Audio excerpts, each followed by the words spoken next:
عليكم ورحمة الله تعالى وبركاته. مرحبا بكم وسهلا متتبعي جمعية الكيس لحماية التراث الصحراوي والآثار التاريخية، متتبعي قناة في اليوتيوب، متتبعي الصفحة. مرحبا بكم وسهلا وهلا. من خلال التراث والبحث فيه نستضيفكم الأديب أحمد محمود محمد يحضيه. أو إن شاء الله الحلقات اللي يعودون مختلفات مثل قالوا التراث الأدبي، وإن شاء الله هو الأغراض اللي يعودون إن شاء الله فيهم حلقتين حول غرضين من الغنى، غرض النسيب وغرض البكاء على الديار. وفي هذه الحلقة نستضيفكم فيها أحمد محمود اللي هي نسولوه إن شاء الله عن هذه الحلقة إن شاء الله مخصصين هذا الغرض اللي قالوا النسيب. لأن نسولوا أحمد محمود عن النسيب شنو هو. أحمد محمود شحالك؟ ما شاء الله. مساك لباس. تبارك الله. خير الحمد لله. ما شاء الله. تبارك الله. الحمد لله ما شاء الله. أحمد محمود من دري الله هذا الغرض النسيب اللي نسمعوا فيه اسم اللغة الزين، نختاروك تعطينا نماذج من هذا الغرض.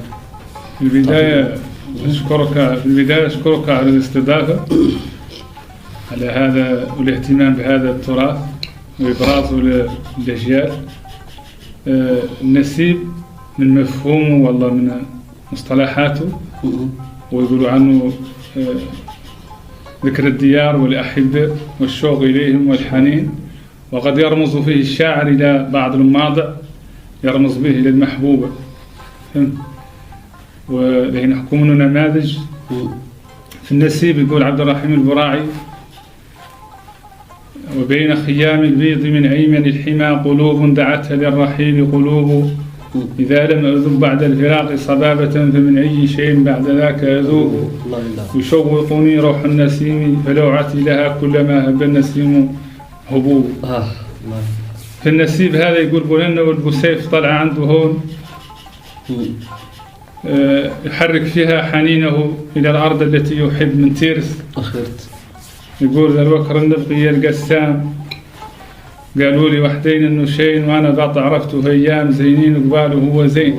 الله يلا.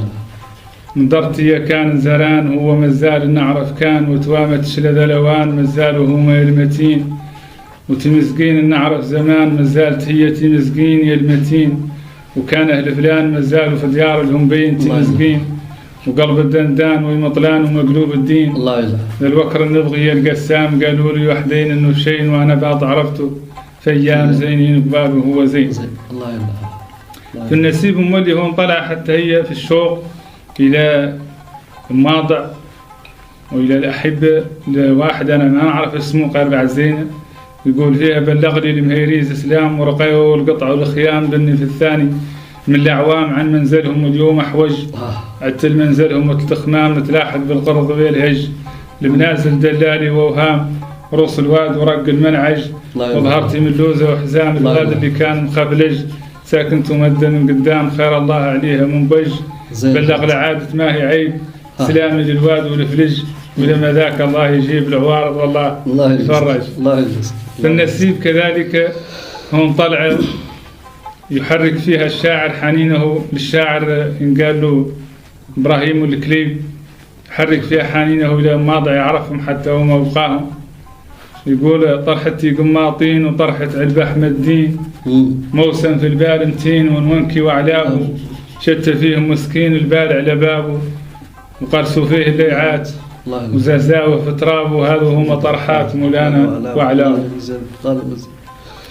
في النسيب مولي كذلك هون طلع مولي حتى هي كرتها صغيرة، يقول فيها المغني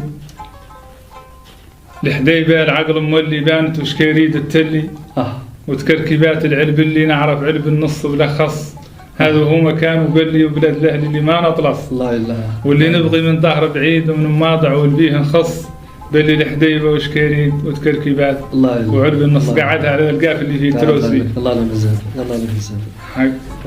زين. حتى أنا مولي قد سمعت في الغرض اللي طلع لي الشيخ المكي يقول يا عقلي راعيتي والولت، يا عقلي راعيتي والولت خيرتو بقبل ما متي من اللي ذاك وذيك دي ترارين وذاك الصابون حاجة لذاك يا العقل تفقد لعبت اللي مالك مجنون، تعرف خط من هون وخط من هون وخط من هون. زين حد. هذه حتى هي من الروائع. زين حد. الشيخ المكي. زين حد. وندري الله أحمد محمود غرض النسيب هذا هو مزيج بين الغزل وبين الماضع والله شنو. النسيب هذا اللي قلت لك هو ذكر الديار والأحبة والشوق إليهم، لا أعلن بعد عيات الشاعر يرمز لبعض الماضع نيابة عن المحبوبة التي تسكن تلك المنطقة. وهو الذي كان الشعراء قديما يفتحون به قصائدهم لما يجدون فيه من لذة، لأنه يعني تعرف الميل إلى ذكر النساء لا فرق بينه والغزل قبال ما هم متفاعلين، حتى لا واحد صريح فيه ذكر المرأة أو محاسنها اللي هو الغزل الثاني تجي في بعض الكنايات. في النسيب هذا يقول الشاعر والله المغني ما نعرف اسمه، يقول يا الله لي مبعد قرقات النقعة وطرقها الخرات كديت جلوه بالمعيزات قرني والصبط وقوف تشيت نقونه وخيلات قانا وتمزز ميت وتوف القلب العبد والبيرات وقلاب القطارة والشوق فلكلك ودوق جومات الارفاد وكدي تنقفوف. ذا القرد مولي تقول الشاعر عيشته انت الحافظ المناطق المحتله انت طالعه هون من اللي بتيت الناقص هذا الغرض ودابا هذا المناطق المحتله.